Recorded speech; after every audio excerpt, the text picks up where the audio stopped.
Mental Health, the Up&Up. We're trying to make mental health care clear, helpful, and maybe even fun. We're chatting with licensed therapists, but this is not therapy. These are simply thoughts and ideas for you to discuss with your own therapist and to help you on your journey of complete wellness. Right? Yeah. No, it's that one. I 100% agree, but I also am aware enough that I had to teach myself to look at someone's physical appearance as a part of their value, if that makes sense. I grew up taking art classes, so I pay attention to how people look. And it's like, oh, that's aesthetically pleasing. Oh, that's not. But their value of whether I'm attracted to them has nothing to do with how they look. 100%. Yeah.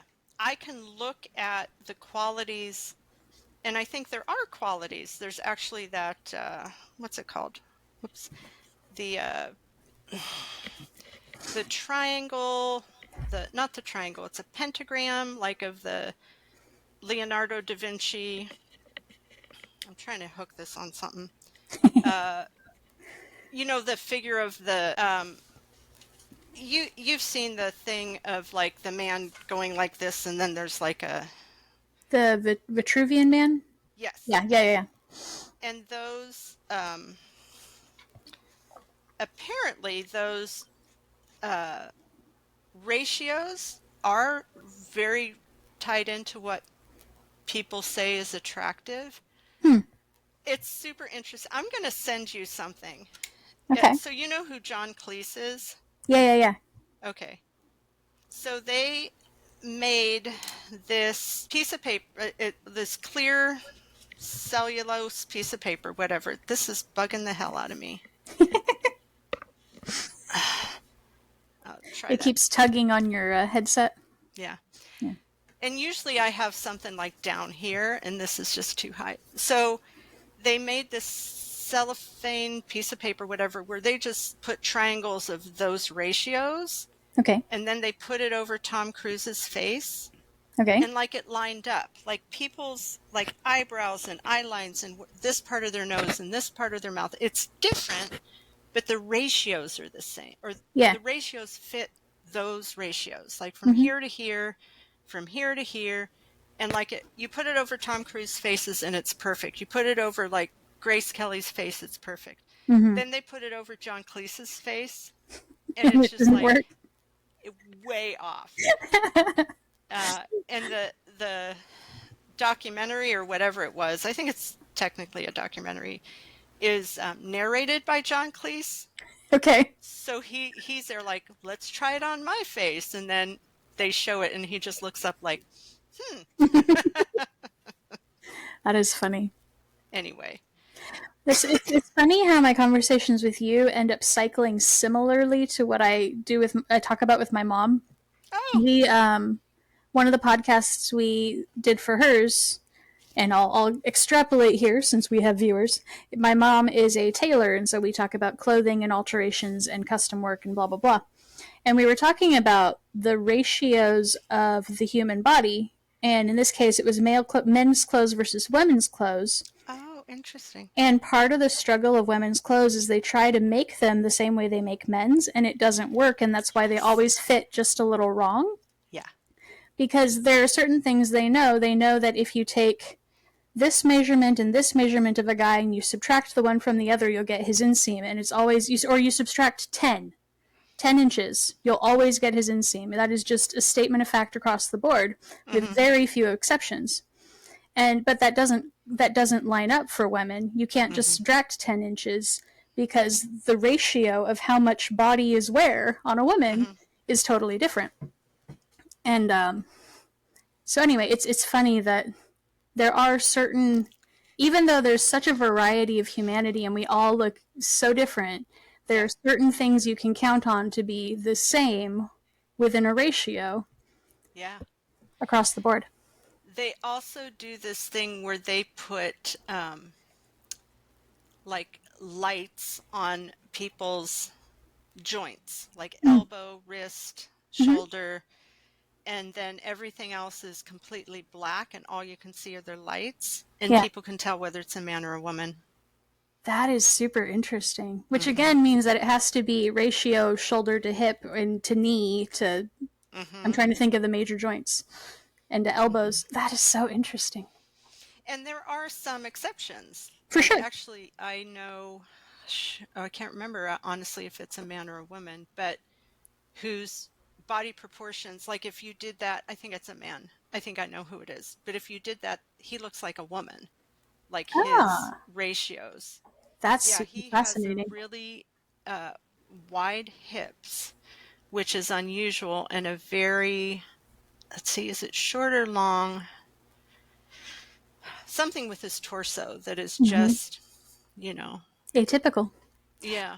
The other Anyway, thing, the other thing that I don't think they study enough is whether those ratios hold out across all the demographics. Because for example, Pacific Islanders are built very different than in what is typical.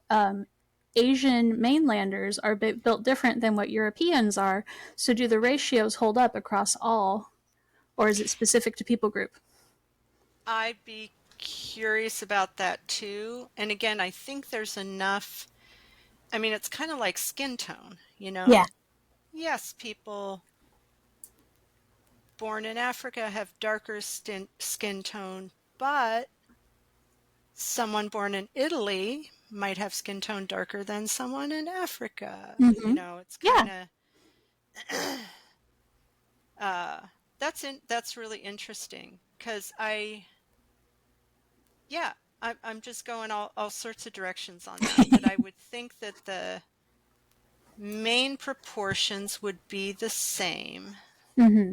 But like even like when you think of I can't remember what the name of the eyes uh, in Asia, I don't know, but not yeah, round eyes, yeah. and then the width of nose Mm-hmm. in like African, but so that's definitely different. But is the proportion like between here and here Right. still like here and here is twice as much as here and here, or Mm-hmm. yeah, Yeah, I don't know. that is very interesting. Yeah. So I did have a topic I wanted to throw at you just because I've been watching Bones recently. Have you Okay. watched Bones? I have. And because I know your high horse about TV therapists, what were Yeah. your thoughts on Stephen Fry as their therapist in Bones? Oh, you totally would have to remind me. Okay. I remember that, but not enough to pass judgment. So it starts. I just watched the first episodes with him last night. So it starts how they first meet him is Booth, the FBI agent, goes through a ordeal where he's not sure whether he intentionally or unintentionally killed someone. Uh-huh. And he's struggling with that internally and it's affecting other things. And he lashes out by shooting at the clown speaker on top of an ice cream truck. Uh-huh. And so he gets his gun taken away and has to go to therapy. Go figure. Uh-huh. And Stephen Fry is his therapist. Uh-huh. So he comes over and he doesn't want to deal with it. He's not the kind to go to therapy. He's, Right. that. And he just wants Stephen Fry to just sign his paper and send him on his way so he can go back to doing his job because that's more important than all of this. Than doing it in a healthy manner.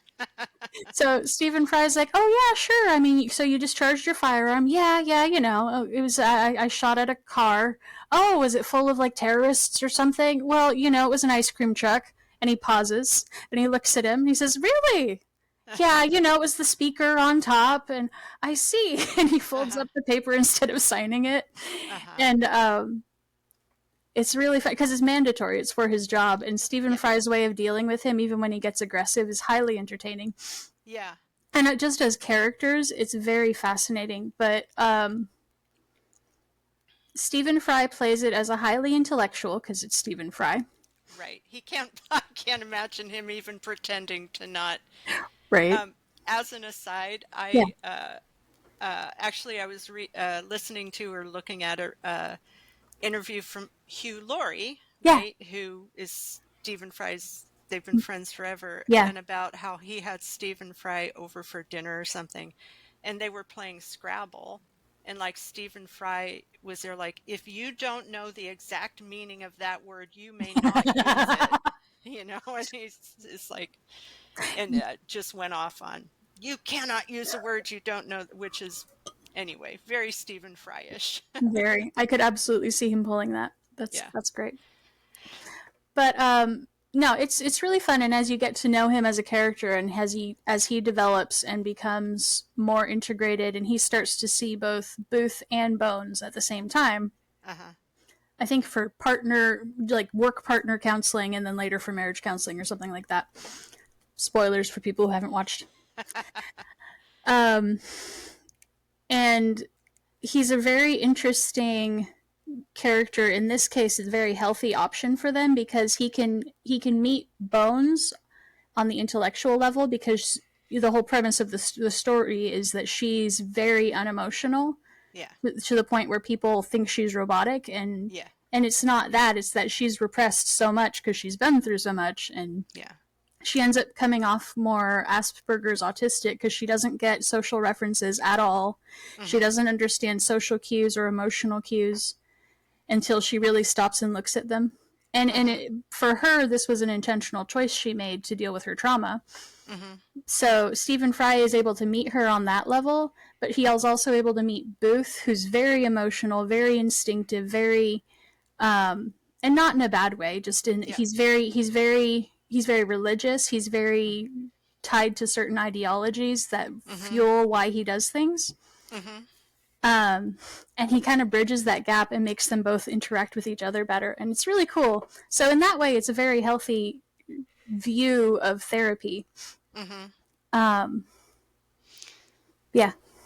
So I'll tell a couple of things. As if it had really stood out to me as horrible, I probably would have remembered it better. That's true.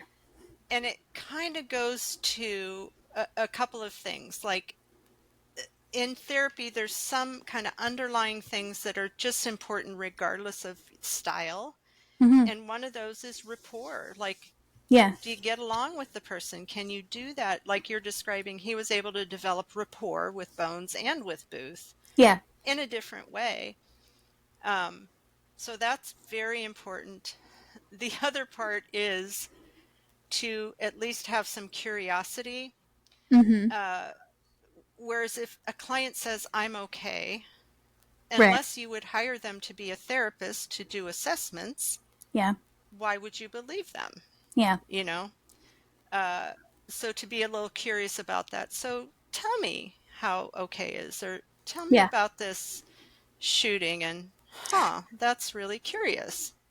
And that was played very well, because Stephen Fry, again, he starts off thinking this is just a run-of-the-mill, an FBI agent discharged their firearm in the line of duty, and then he's like, okay, wait, this obviously isn't what happened, and so he digs deeper. And turns out it had nothing to do with the ice cream truck, go figure. And he approaches everything with that sense of curiosity, so that absolutely was present.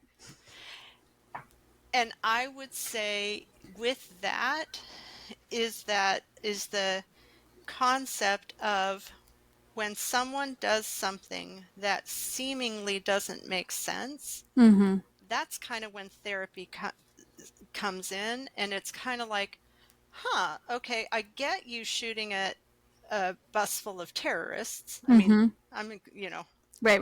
Don't quote me on that or whatever. Or I get you shooting at a lion running towards you, growling with their claws out. Shooting at a loudspeaker clown on an ice cream truck? There's something else going on there. And again, to have curiosity, and then to open that door for the client to say what's going on, instead of saying, oh, that obviously means that, whatever. And that was another thing that impressed me with how they put that forward, because he opens the floor for Booth to talk about it, and Booth's like, I'm not going to talk. There's nothing. This is nothing. It was just, okay, it annoyed me. It was just a thing. So you discharged your firearm in a group of civilians and endangered them? I didn't endanger them. I always hit what I shoot at. And he's like, oh, okay, so you're a hyper-controlling person. You try to control your environment. And you feel confident in your skills and able to do that. So something pushed you over the edge there. So, and again, he just kind of, he pokes at it all around until he finally gets to it. And I've described it too as like a physical doctor. You come in, you say, I'm not feeling well. And I use my example of I had gallbladder issues and doctors poking at my stomach. Does this feel Mm-hmm. okay? Does this feel okay? And then before he could even say, does this, I was there like, yo! And he's like, Yeah. oh, that's your gallbladder. Yep. Yep. So yeah, people like sometimes, I don't know, either get frustrated or think there's not a uh, pattern to it when counselors like talk around things. Yeah. Um, and there's somewhat of a pattern, but some of it is poking until someone says yow, Mm-hmm. you know. And I've described it to clients like a detective. Actually, I do say this out loud, so it's just one of my weirdnesses. If someone were murdered in this room, Mm-hmm. and a detective came in, the detective couldn't say, well, I'm only going to look at spots that actually have clues, Yeah. right? You can't. You just got to look around going in some sort of order. But then Mm-hmm. also if you find something, you go like, oh, I'm going to look a little harder Yeah. here, So Another pop culture reference. We've been watching Columbo, and it's the epitome of your example of that because he walks yes. in and everyone's like, "Oh, Sergeant, the body's over here." He says, "Okay," and then he walks off this way, and they're like, "Where is he going?" And he Yeah. always finds something that's out of place. Yeah. And he's also a good example of that open-ended questioning, that kind of like, huh, Yeah. so you, you hated your husband and you Mm-hmm. owned a gun, huh? Yeah. And you were in the same place on Thursday night, the time of the murder. You Yeah. know, He uh, sometimes does it in a backhanded way, but something I really respect about the character in Columbo is that he is always a man of compassion. uh, There have only been two murderers where he absolutely lost his temper with them, and uh, one was someone who was callously cruel to a woman who was just a total doll. Like you could tell this was just a sweetheart, and this person treated her with disdain and then tried to frame her for murder. And uh. that hit one of his buttons. And the other one was actually Leonard Nimoy, who played a sociopathic, hyper intelligent doctor, and it was one of the only times that Peter Falk raises his voice in interacting with the murderer, and absolutely takes him to task because Yeah, I can see that because there's not that there should be a difference in like how wrong it is, but yeah, to me, there's a difference in not only like saying I'm smart enough to manipulate this person or murder this person, but the picking on they're the most vulnerable person in the precisely, room. yeah, Yeah. Uh, and yeah, to me, that's a kind of a pick on someone your own size. mm-hmm, Like if Leonard Nimoy, if you think you're that smart, you know, yeah, try murdering Stephen Fry and see how it goes. right, exactly, Yeah. Uh, Before I forget, the other thing that's important to me when you were talking about Stephen Fry as a counselor is yes, their being authentic is also important. mm-hmm, So if I can see Stephen Fry doing that, I can't see like Robin Williams in oh, it's famous. You know what movie I'm Patch talking about? Adams. No, no, no, no. In the Matt Damon, Oh, the math one. We'll both remember in a minute. oh, um, mm, Good Will Hunting. that's thank you. Yeah. Yeah. Robin Williams has a completely different persona, Mm-hmm. which is congruent to him. And Mm-hmm. I just recommended a movie to a client that I thought the counselor was brilliant and right on task, but was different than either one of those two other counselors. And the movie is Antoine, and then it's his last name. So Antwone is the first name. I can't remember the last name, but that's what the movie's called. And Okay. it again is one of those people who's they're like, nothing wrong with me. Yeah. And the therapist again, he's in the military. It's kind of the military orders him to 5 sessions. And the therapist kind of goes like, well, I get paid no matter what, and Mm-hmm. picks up a book and starts reading, Yeah. And Antoine is there like, well, first he kind of sits there for what, maybe even a whole session, but then later they're like, hey, hold on, why aren't you asking me this, and why aren't you asking me this, and it works, it's kind of like removing that pressure. Yeah. And I always talk too about my style is very laid back. I definitely use humor. I use a lot of analogies. And then I have a good friend who sits behind a desk and is more clinical. Mm-hmm. And it's not that one way is better than the other. It's that if I tried to act like her or she tried to act like me, that lack of congruence, that Absolutely. inconsistency would come through, and you can't develop rapport if you're not who you are.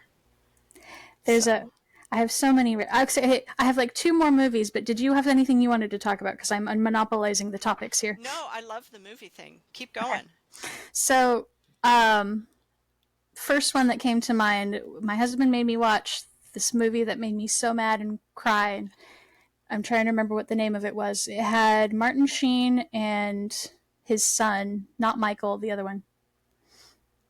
Emilio Estevez? That guy, yes. Yeah. And Kathy Bates and Kimberly Williams Paisley. And it takes place in the 70s after Vietnam. Uh-huh. And Emilio plays a... What? It was called The War at Home. He's here. Oh, okay. Thank you, baby. So it's called The War at Home, and it's Emilio Estevez is somebody who got drafted and had to go to Vietnam and came back, and he's obviously really, really, really struggling to reintegrate in society and to deal through his trauma. Ooh, this cues in another thing. And the movie is heartbreaking because you have this family who's a very, very structured family, and this is what we do because this is what we do. What do you mean you're not going to do it the way we do it? Mm-hmm. You're just being disrespectful. And they're one of those kind of families. And he's come back from living in life or death situations, living in situations where he had to make hard choices he's still not okay with.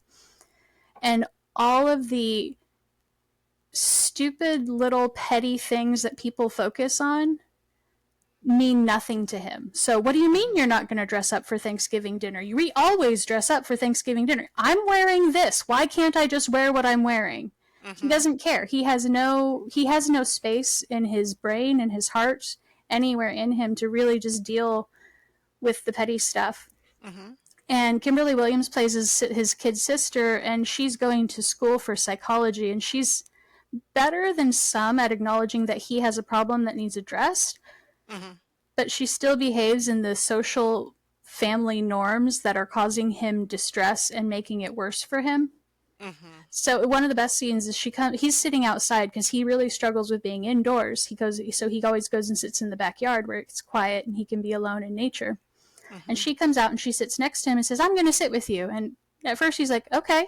And like he's really enjoying just her sitting with him. But then she tries to force conversation. Yeah. She's like, "So what should we talk about?" And he's like, I can't do that. Can't do what? I can't do fake conversation. I'm not doing that. And instead of saying, okay, and just being quiet and being okay with the quiet, she says, "Well, then what do you want to talk about?" Which then just pushes him and it becomes an argument. And we're watching this movie and everybody in the family, and it ends up that the thing that he's struggling with most is a family. I can see your emotion in your face. This movie looks like it really affected you. It was so sad. We had to go watch something dorky and happy afterward because it was one of those. But his actual issue had to do with his dad more than the war, but it all goes together. But everybody in the family tries to connect with him and tries to bring him out of his shell, and they start off good, but then the minute they get a little bit of progress with him, instead of just settling in it, leaving it at that, they push and push and push and push until he screams at them. And then they just don't know what his problem is. Right. I was trying to help. Yeah. We're just trying to love you. Why won't you let us? And then every time he does blow up at them or step away, they come at him and tell him instead of saying, I understand you're going through a difficult time, they say, well, you don't understand how difficult this is for us. Yeah. And so nobody acknowledges his pain. Nobody acknowledges that something happened that he can't cope with. Yeah. You touched on like 7 of my pet peeves. Okay. The one being, and I mention this a lot, there's a Mr. Rogers quote, and I never quote quotes exactly right, which somehow makes it not a quote. I don't know. I know this quote. Go ahead. Yeah, right? Yeah. So something like, people have said stop crying forever, and what they really mean is, I'm uncomfortable when you cry. Yeah. So please stop making me uncomfortable. Yeah. Whereas the difference of, if you're crying, I'll sit with you as you cry. Yeah. Whether I'm uncomfortable or not, the fact that you have something to cry about is the priority here. Right. Yeah. Absolutely. The other one is about that pushing, and there's it just works better to kind of open the door and be curious and kind of be there. Like even the therapist I just mentioned who read a book, you know, I think that was very kind of purposeful. Like, I'm not going to push you. Yeah. You know, and the thing is most of the time when you push people, they dig in their heels and get more resistant. Absolutely. So, given a gentle nudge or like, that's interesting. Yeah. That you shot a clown, you know, is yeah. very different than, we need to talk about this. Yeah. Which I'll bring up my third pet peeve, which might be the biggest pet peeve. But a lot of times in therapy, clients, and unfortunately also a lot of therapists, think that in order to get better, however you want to say that, we need to pull out all this trauma. We need to get it into the light, talk about it, expose it, resolve it. And I think some of that is true. Even a lot of that is true. I think there are some things that we don't need to pull out everything if we pull out some themes. But the other part of it is, there are 2 parts to that. I ask the question, and I'll ask you, and I might have asked you before, would you rather drive a car with no gas or no brakes? No gas. Why? Because the idea of not being able to stop myself is more scary than more terrifying than slowly running out of steam. Yeah. Exactly my point. If you're in therapy and all you have is gas, and like that sister is just there like, come on, come on, come on, move, move, move. And Emilio Estevez has no way of putting on the brakes. It's terrifying. Yeah. So when I talk to clients, especially about deep trauma, I make sure their brakes are working first before we even start to move. And then as we start to move, or if we're moving, and you know, I see something or they say something that says, that kind of indicates to me, okay, it's time to put the brakes on. Then we put on the brakes. And even if not, I can at least say, hey, do you need to test your brakes? And I always think of me riding my bike down the hill in the neighborhood, that at first I was terrified as I would go down here. You can't see my hand. You know? Yeah. Until I got comfortable. And that, knowing that those brakes were there if I needed them, was what allowed me to get down that hill. Yeah, for sure. Yeah. So, and again, a lot of time therapists do that thing that sister was doing. We need to get this out. Yeah, but not in a way that feels unsafe or is unsafe. Yeah. So, yeah, those brakes are important. I know for me, even just as a friend trying to be there for people in the past, I have been very, very bad about pushing and pushing and pushing too much. Mm-hmm. I've gotten much more milder in my older age. And it's just an acknowledgement of, because I do believe that there are some times when, in order to make progress or to get someone past a block, you have to shove them out the door. Yeah.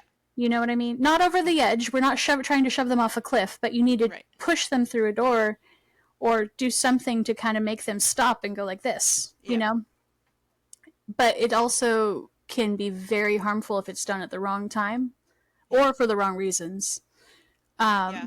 And I've definitely been, I've definitely done that badly for people that I care about. And it's something that I think about a lot. Yeah. And again, it's not from lack of caring or lack of love No, or lack of wanting someone to heal. right. It's like if somebody had, removed my brakes going down that hill, I might have made it without falling, Yeah. but I would have been scared to go down the next hill or And you would have never hated that trusted that person person. ever again. Yes. Yeah. Yeah. Yeah. And you saw that in that movie too, in The War at Home, is you could tell everybody cared about him. Yeah. But the way they were trying to care for him was too much. Or not too much, that's a bad way to say it. It was too desperate. Yeah. They And were it desperate didn't for life to change. go back to normal, and he couldn't be Yeah. there yet. Yeah. And also maybe not um, individual. Like I think a lot of times people think, well, this is what would work for me, or even I know this is the end game, so let's just jump there. Yeah. And yeah, that tends to Oops. not work. So yeah, besides like therapists having their own personalities, clients do too, and their own Yeah. path and their own pace. And so to honor that, the sister was honoring her pace, not Mm-hmm. his pace. Well, and she was all excited about all the new things she was learning at college about psychology. Yes, which is And she also a wanted thing. to apply it to the people she cared most about. And it's like, okay. Definitely a thing. Yeah, yeah. I also think, like I've had clients who, they do, we talk for 30 minutes and then we play cards for 20 minutes, Mm-hmm. just so they learn to trust that they can slow that down, and I'm Yeah. okay with it. Yeah, for sure. And I also think I'm a little exaggerating on this, but I do think one of the reasons that counseling works, even if nothing else about counseling works, is that the person knows they can come in, Yeah. drag their shit out, and Mm-hmm. then in 50 minutes, they're done, You can put you it back know? in the box and go Yeah. on with the rest of your week. And it is that balance of putting on the gas, but then testing the brakes, or Yeah. even using the brakes, just not just to test them, but to My slow it cousin and down. I just yesterday were talking about that as far as antidepressants, because a Uh-huh. lot of people are very leery of using antidepressants because there has been a history of them being used wrongly. Mm-hmm. Um, and we were talking about And how current, that hasn't totally ended. it hasn't, sadly, but no, we were talking about how the appropriate use of them is really to take the edge off enough that you can breathe while you're working through the problem, It could whatever be your great. problem Yeah. is. Yeah, it's Yeah. exactly. Mm-hmm. It's your example that you usually do is feeling like you're drowning or you're underwater, and Yeah. the And the to medicine just is supposed to get it to where you can tread water. just to where it's manageable. Yeah. Yeah, so that you can deal with whatever actual issues. If it's a situation, Yeah. you can deal with the situations that are making you struggle. There's I just love hearing random facts and then applying them to Mm-hmm. psychology. So there's a truth, I don't know. They know this is true, that when the weather gets really hot and people are in danger of sunstroke, Mm-hmm. if they lower the temperature 2 degrees or 5 degrees or whatever, that Yeah. doesn't um, that's not as effective as having the high heat and then for an hour dropping it to a tolerable amount and then going back up and then dropping it to a tolerable amount. So that kind of long range always being here is harder than the, oh, I'm here and then whew, I just get it. Okay, I'm here again. Yeah. That works a lot better. Yeah. That kind of makes sense why in the hotter climates they have siesta time in the peak of the day. Yeah. Because then you can get out of the heat or at Yeah. least lay down and have less stress on your body. Yeah. Yeah. I think that's why it is. And just so I also get up on a high horse about medications. And I usually talk to people, like I'm not a prescriber, but I know some about medications. But when I talk to parents whose kids, people are suggesting their kid gets put on an ADHD medication. Okay, which has also been overused. Totally. And for misdiagnosis, which is, again, horrible. If the issue is somewhere else and you treat this, then you stop looking over here. Yeah. But what I say to parents, and what I guess I'd say the same thing to an adult, is if taking that medication makes you say, oh my goodness, my child is back, you know, then pursue that. And if taking that medication makes you go like, where my child's well behaved, but where's my kid? Yeah. You know, so if an antidepressant calms you down, but you're there like, I'm fuzzy, I'm not here. I feel like I'm interacting with the world through a pane of glass. Phase, yeah. You know, no, but if taking an antidepressant says, oh, here I am again. Yeah. You know, that distraction has been lifted so I can actually be me again, the healthy me, you know, then, you know, again, to me, that's something to pursue. But absolutely, no medication should make you feel like you've disappeared, except like maybe anesthesia. Then you don't want to be there, I promise. You don't want to be there. Yeah. Yeah. That makes sense. Yeah. Mental health medications. No. So yeah, I kind of recapping some of the things we talked about is the style of therapy is different than, there's not one way to be effective. Yeah. And I guess I would describe it like maybe paintings or art is there's not one style of art that makes it beautiful. You know, there's different styles and they're all art. Yeah. There are definitely some underlying, like, no matter what your style is, you gotta that's about principle, not style. Yes, good point. Yeah. And even in art, there are things that you have to put forward in order for it to be art, and that's an expression of a thought, a feeling, a moment, whatever it is. And there are different ways to do that, and that's style. Yeah. Yeah, and kind of going back to a different car analogy, like a car needs to get you from point A to point B. Whether it's a Ferrari or a VW or whatever is just, I don't know, a different way to do that, or a different trappings of how to do that. But if you don't get from point A to point B, it doesn't matter what your car looks like. Yeah. You know, so yeah, there's, I think a very interesting podcast topic would be like maybe dredging up different therapists in, like, that are in like popular enough movies that people would go like, oh yeah, there's a therapist. I love, for a lot of different reasons, I personally love the TV show Lucifer. Oh yeah. Yeah, for a lot of, actually, I think it's underneath all its like, let's get people to watch glitter. You know, there's some really serious and hopeful messages there, and one of them is like your hell is repeating that thing that you did wrong, and the way out of hell is to say, oh shit, I did that wrong, I want to do it a different way. You know, so you have that opportunity and most people don't take it. But anyway, that's beside the point. There's a therapist on there, and they're like, oh my God, please no. It's delightful in the show. Yeah. Please, if anybody watches Lucifer and your therapist does anything even close to that therapist, I love the actress. I love the point plot or but Yeah. as a therapist, I just watched First Wives Club a little while ago, and that's one where the therapist runs off with the lady's husband.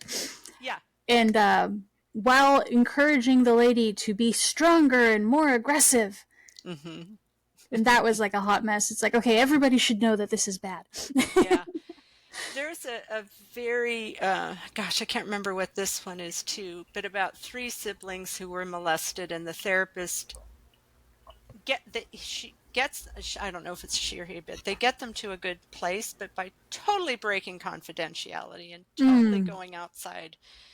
And it's like, oh, I like the message of the show. The therapist was terrible. Please no. Yeah. And there's actually it's an old show, and I loved it. And I don't know that this therapist was great, but wasn't as bad as it could have been. And it was a cartoon, Dr. Katz, Katz, and he was a therapist, and they brought on comedians. Okay. Yeah. And you could tell who they were. It was cartoon, but it was their voices, and it was a little bit their shtick, and so they would do their like comedy shtick, and he would say things like, "Huh, so you shot a clown," It was just funny.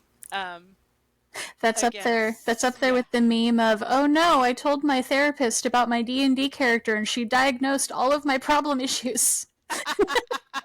Based off of who my character was. Right, yeah. Yeah. There's a song, I can't remember if it's I'm in love with your avatar, or are you in love with my avatar? It's like, it's not me. You're in love with my presentation, which is also can be very deep and Freudian. Yeah. But no, the Dr. Katz, he's not a bad therapist. Mm-hmm. The show is totally meant to be just a comedy show, and that's the way they set it up. Yeah. And he also is like, they can be mid-sentence, and he's like, ding, time's up, goodbye, which is definitely not a good. Right. But I also really like one of the quotes from that show is, I use it all the time. It's like if you and I are arguing, I would say to you, Anna, you hear just what you want, a swimming pool. And it's like, and it's just that weird circular. I actually heard swimming pool, didn't I? And yeah, these two, I think it's him and his son. That's funny. And he's like, no, I actually heard you say swimming pool. But I think I've had those conversations. Yep. Yeah, I'm trying to think. There's a lot of movies now that we're talking about it that actually do have therapists, and TV shows. Ted Lasso. Yeah. Oh my gosh. Yeah. Reasonable therapist who, again, adjusted to her client. Even though it was outside her comfort zone. Yeah.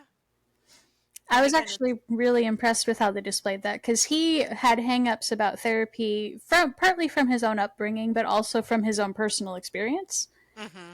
And she's the same. She approached therapy from a specific viewpoint because of her upbringing and her own personal experience, and wanting to make sure she kept that line clear. Yeah.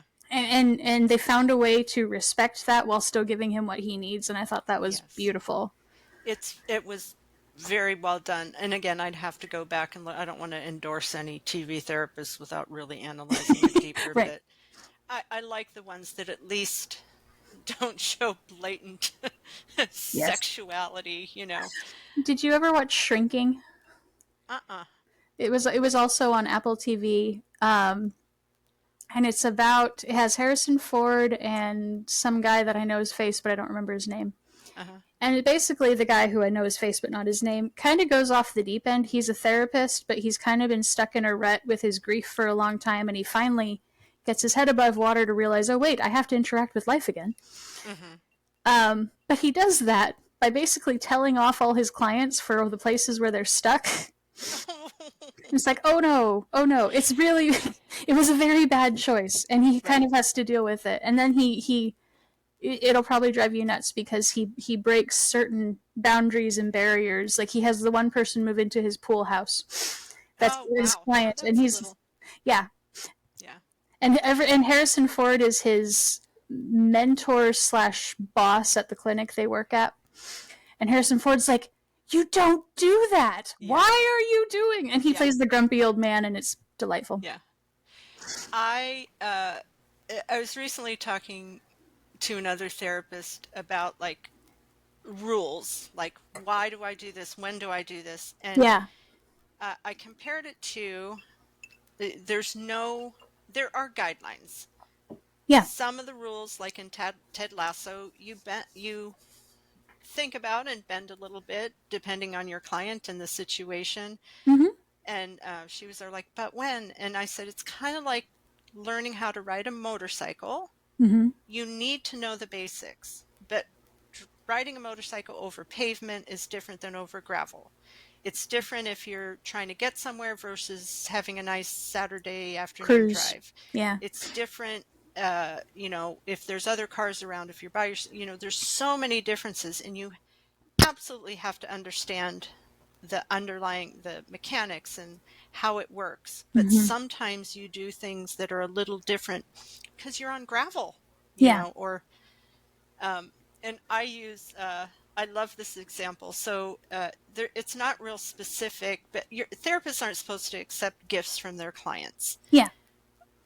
And that's because of that relationship. The person should come in. One of the reasons therapy works is that the client doesn't have to think about the therapist, Yeah. about whether the therapist is having a good day, or is this going to hurt their feelings, or is this, are they going to judge me, or are they going to think I'm wrong, or whatever. Right. They shouldn't have to worry about that. So that's why you don't accept gifts. You kind of, it should be kind of more a one-way relationship. Mm-hmm. But I saw like a little 11-year-old girl who every time in therapy, her mom would stop and they would get a 7-Eleven slushie and she would bring me one. But I graciously accepted it and actually took a couple of sips Yeah. because that was important to her, Yeah. and she was just so pleased. Like, I think some of it was like, this is my therapy, not my mom's. Mm-hmm. I get to give you this. We are developing a relationship, Oh, you that know. makes it interesting. Yeah. I like that. Yeah. And the other time I actually had a client who I actually had to talk to a couple other therapists to question this, but gave me a blanket for my office, Mm-hmm. so other clients could curl up, have something soft to curl up with, Yeah. and ended up, I did accept that gift. I did go online and see how much it cost, to make sure it wasn't like a $300, Yeah. but it was like a, Costco soft plushie, you Yeah. know. And the idea is to not let those things interfere with therapy, but and also if they support therapy, Yeah. like the slushy, you know, Right.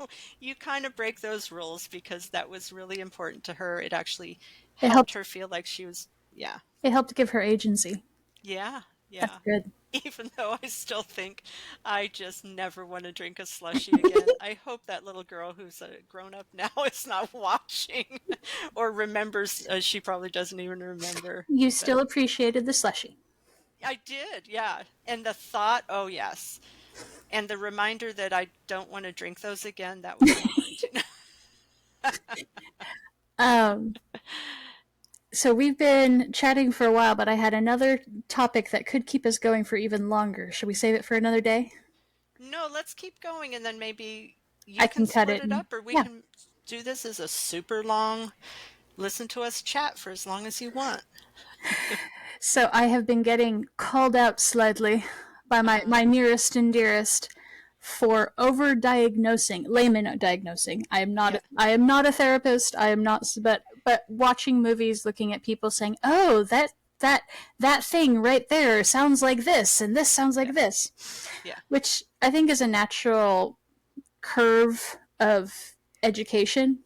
yeah, You get excited. It's like the girl in the movie. You get excited about the new information you have, and so you start looking for where to apply it everywhere.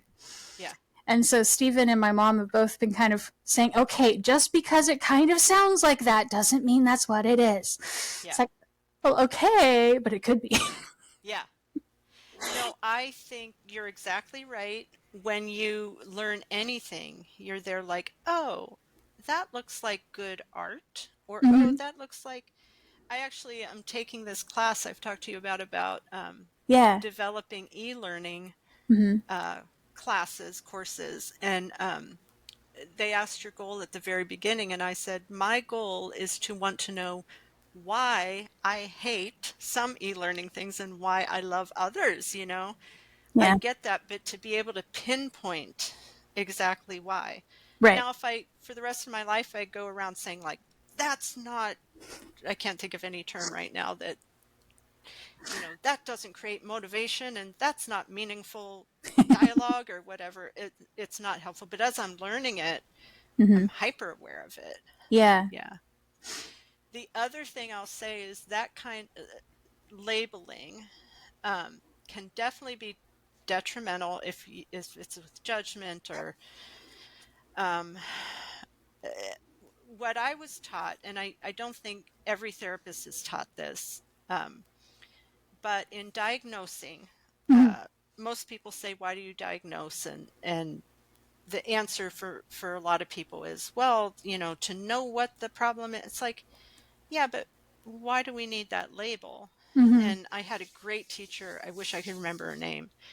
Um, so therapists either say that or they say, well, because the insurance company needs it. You know, it's like, that should not be why you diagnose. No. And she said there's two reasons to diagnose, and one is simply shorthand. You know, Yeah. like if I say, oh, that's major depression, or oh, that's gaslighting, then the other person doesn't have to think super hard and just goes And like, try to oh, okay, I describe it. got what you're talking about. And the other reason is to guide treatment. And I'd Mm-hmm. say not in counseling, then to guide response. Like if someone says to me, whatever, you're ugly, and I say, well, that's rude or that's mean, Yeah. then that helps me guide my response. Instead of Mm-hmm. saying, oh, I am, you know, I say, I don't want to be around you. Yeah. So, That yeah. and on the other side of the desk, Uh-huh. um, it also is helpful sometimes from several people I've talked to. It's helpful sometimes to get a diagnosis if it helps make you feel less crazy. I forgot about that one. Yes, you're 100% right. I Yeah, have it's like, someone oh, this is a thing.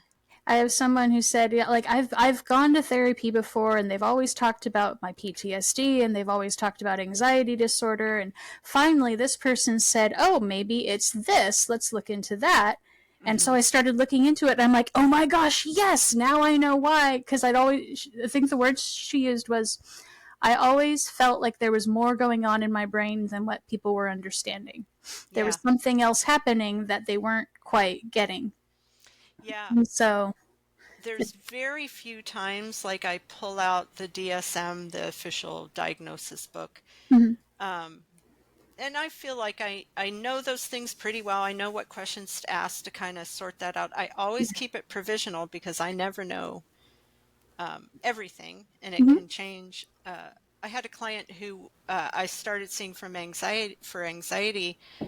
Once the anxiety cleared up, we were both there like, huh, I think you're on the spectrum. And it's like, huh, yeah, that fits, but it yeah. was covered up. But anyway, the one time I literally pull out the book and sit it on my lap and read through it is with panic attacks. Mm-hmm. Because one of the symptoms of panic attacks is feeling crazy. You know, Yeah. so I say, hey, here's the 9 things. I can't remember exactly how many they are. Is this something that happens? And they're like, oh, yes. Is Yeah. this something that happened? Yes. Is this? Yes. And there's always like some that don't, you know, it's like you have Mm-hmm. to have 5 out of the 7 or Right. 6 out of the 9 or whatever. And they're like, yeah, that's a panic attack. And they're like, oh, I thought I was crazy, you know? Yeah. Yeah. So yeah, Absolutely. good point. Yeah. I think again, I'm coming at this as a layman, but it does help it helps to understand. Again, it's not to put people in a box, and it's not Yeah. to make excuses for why they can't do life. Right. Neither of those is the point. There was a there was a video I took issue with a little bit because it was someone who said, I keep seeing these memes about if you care then you'll reach out, and it's like, okay, but like I have such and such, which means I don't reach out because I have such and such, and so you just have to deal with that. And it's like, okay, yes, but no. Mm-hmm. You do have such and such, and that makes it very difficult for you to be the one reaching out. I understand. That's absolutely a thing. That doesn't take away your responsibility in the relationship to make sure you're putting something out there for your friends, your family, whoever Yeah. to work with. And there are a lot of ways to do that. And if it doesn't Yeah. fit your personality, do it a different way. And it kind of goes back to that Mr. Rogers quote. Yes. You're putting me outside my comfort zone by you being in crisis. Yes. Eh, That's no. not quite it. Yeah.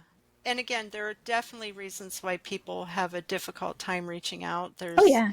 usually a way to reach out. There's usually a way to do everything you know, in honoring your own abilities and comfort levels. And I definitely this video stuck out to me because it is an area where I struggle is being the one to initiate contact. Um, because most of mine is I don't want to be a bother, mm-hmm. or I think, oh hey, I should talk to that person, and then 3 weeks go by and it just Mm-hmm. didn't happen. And then you have the guilt of it not happening, so then you don't reach out because you're like, no, I have to reach out in a really important way now, and then that Right. just adds problems. Or if And yeah. yeah, I and was just going to say it's like forgetting someone's name. yeah, At some point, it's too embarrassing to ask. So after exactly, a certain amount of time, you're there like, if I reach out now, I'll just sound like a jerk. right. Yeah. And so that's why that video stuck out for me a lot. Is because Mm-hmm. I'm like, wait, no, I'm one of those people, but I also know it's my responsibility to find a way to reach out and make sure When that people feel people, loved. yeah. And again, just that connection is huge. That may be the biggest chunk. It's Mm-hmm. not the whole chunk. About things where people say that's half the battle. They're like, you never talk about the second half. Yes. Oh But my yeah, gosh. reaching Yeah. out is half the battle. There's still other things that are part of that battle. My But I hus- do, go ahead. my husband and I are well balanced because I'm the one of, oh, I don't want to ask that question because what if they don't want to talk about it? And he's the one of, well, what if we don't ask that question and they need to talk about it? So he always asks the question. And so Mm-hmm. we cover both sides of the spectrum here. Mm-hmm. And I think that's important. One of the things I suggest to people when they're kind of not sure about that thing, am I going to cause more problems by Yeah. reaching out? Am I going to cause more problems by not saying anything? Is I say to come up with 3 things that you're comfortable with. So like if something happened to you, Anna, and I said, hey, Anna, I'm here if you want to talk. Mm-hmm. I remember someone had a loss in their family, and I think I said, um, I can take you out to lunch if you want to talk about it. I can take you out to lunch to absolutely not talk about it, Yeah. or I can bake you brownies, so to kind of give them a couple of options to at least help point them not only in what you're willing to do, but also to help them think, you know what, I really do need a time where I'm not talking about this, Yeah. where I just focus on a good dinner, Mm-hmm. or I really do need my bathrooms cleaned. I Mm-hmm. don't need a hug, or I really need a hug. Yeah. I don't want, a donation or whatever. And sometimes I kind of need a donation. Right. So Absolutely. yeah, but I like that. it's hard.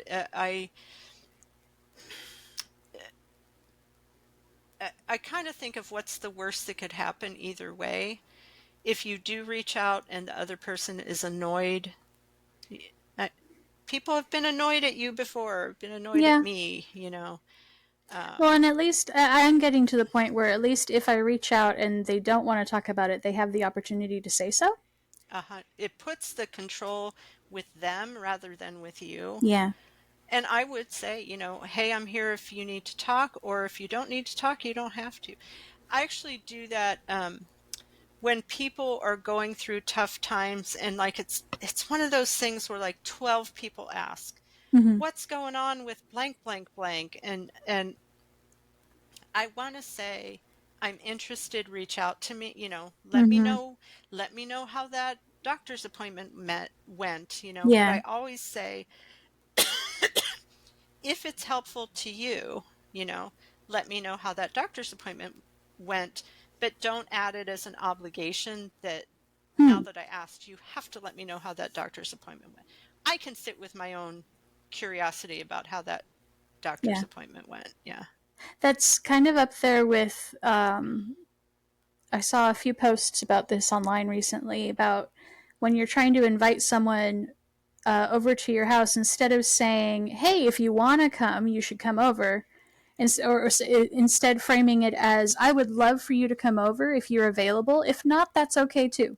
Yeah. And it's taking the guilt out of it, or Yeah. taking the push out of it, and also making it not sound like, well, I guess you could come if you really wanna.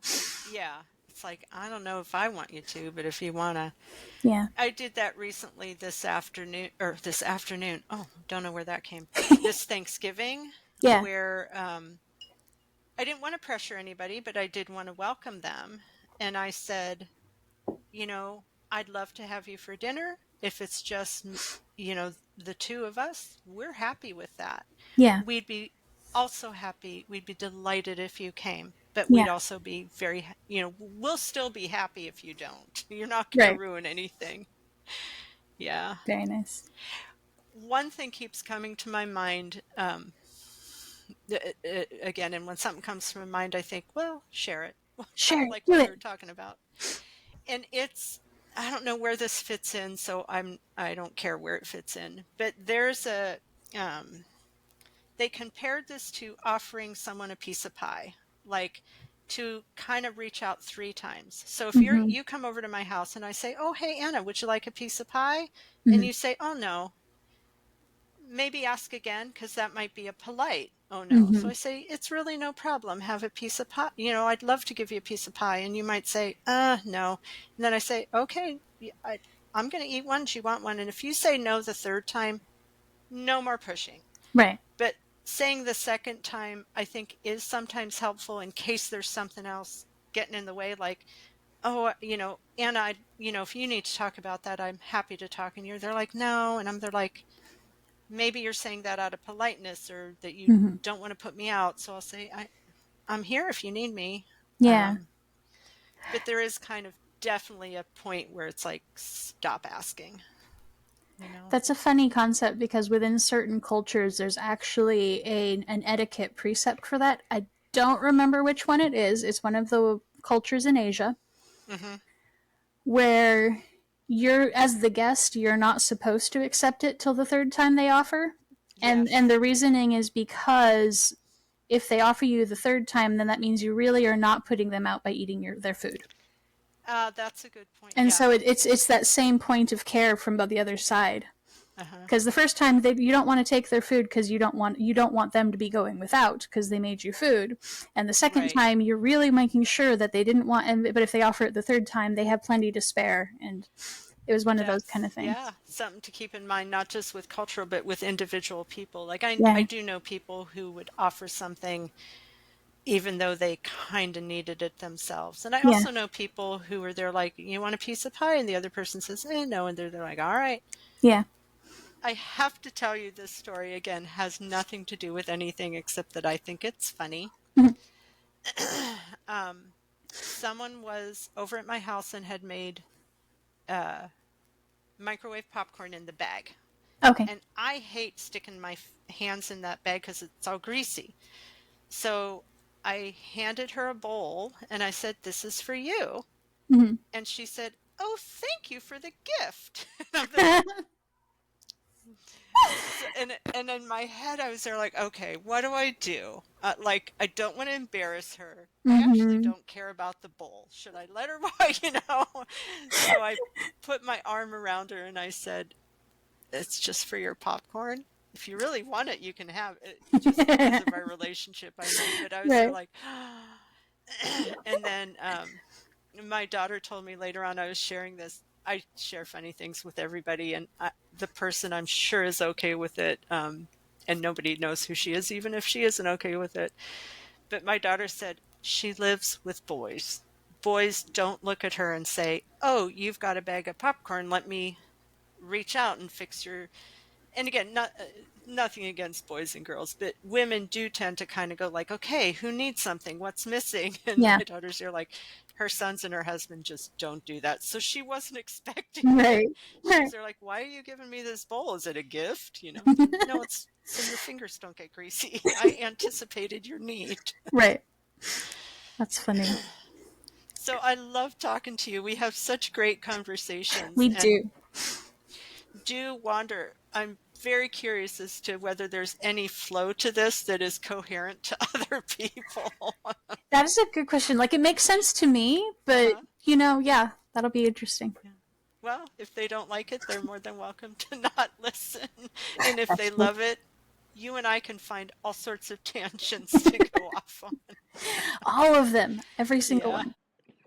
For more resources, shop at www.upandupwellness.com and hit that subscribe button. If you are in crisis and struggling right now, the national hotline is 988, and they can help you any time of the day or night.